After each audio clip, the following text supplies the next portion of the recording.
एक बार की बात है, एक घना जंगल था। वहाँ बांस का पेड़ और जामुन का पेड़ पास पास थे। जामुन का पेड़ बांस के पेड़ की तुलना में बहुत मजबूत खड़ा था। बांस का पेड़ बहुत पतला होने के साथ लचीला था। जहाँ हवा चलती बस उसी दिशा में झुक जाता था। जामुन के पेड़ को अपने ऊपर बहुत घमंड था और वह हमेशा बांस के पेड़ का मजाक उड़ाता रहता था और बोलता कि तुम तो हवा के बहुत आज्ञाकारी निकले, हवा की गति और दिशा के गुलाम हो।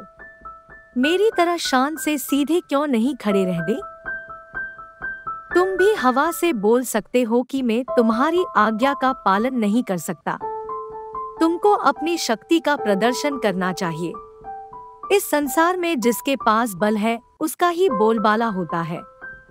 बांस के पेड़ को जामुन की घमंड भरी बातें अच्छी नहीं लगी, लेकिन बांस का पेड़ ने कोई जवाब ना देना ही सही समझा, इसलिए चुपचाप खड़ा रहा। यह देखकर जामुन के पेड़ को गुस्सा आ गया। उसने गुस्से में बांस के पेड़ से बोला, तुम मेरी बात का जवाब क्यों नहीं दे रहे? तब बांस के पेड़ ने कहा, तुम मुझसे ज्यादा मजबूत हो, मैं तो बहुत कमजोर हूँ।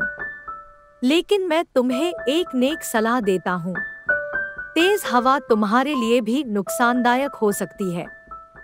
हवा की गति जब तेज हो जाती है तो हमें उसका सम्मान करना चाहिए, वरना हमें बाद में बहुत पछताना पड़ सकता है। जामुन के पेड़ को अपने ऊपर बहुत घमंड था। उसको बांस के पेड़ की सलाह बिल्कुल पसंद नहीं आई। उसने गुस्से में बोला, मैं जामुन का पेड़ हूँ, बहुत बलशाली हूँ। तेज हवा मेरा कुछ नहीं बिगाड़ सकती है।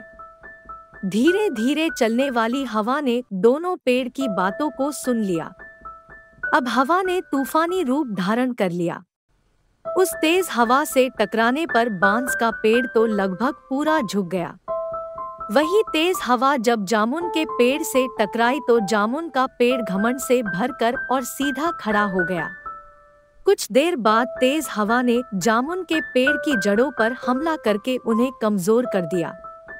तेज हवाओं को जामुन के पेड़ की शाखाओं ने रोकने की भरपूर कोशिश की, लेकिन हवा बहुत तेज गति से आई थी कि उसने शाखाओं को पीछे धकेल दिया। तेज हवाओं के कारण जामुन के पेड़ ने अपने संतुलन खो दिया और कुछ ही देर में जामुन का पेड़ जमीन पर गिर पड़ा।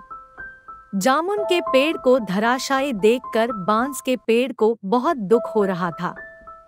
बांस का पेड़ सोचने लगा, काश जामुन के पेड़ ने मेरी सलाह को मान लिया होता और हवा का सम्मान किया होता तो आज जामुन के पेड़ की यह हालत ना हुई होती, उसका अंत ना हुआ होता। जामुन के पेड़ को शायद यह मालूम नहीं था कि घमंडी का सिर हमेशा नीचा ही होता है। इस कहानी की यह सीख है कि घमंड मनुष्य का सबसे बड़ा दुश्मन है। घमंडी व्यक्ति का हमेशा सर्वनाश ही होता है, इसलिए हमें कभी भी घमंड नहीं करना चाहिए। अगर आपको मेरी कहानियाँ अच्छी लगती हो तो कमेंट करके जरूर बताइएगा और मेरे YouTube चैनल को सब्सक्राइब, लाइक, शेयर करना मत भूलना।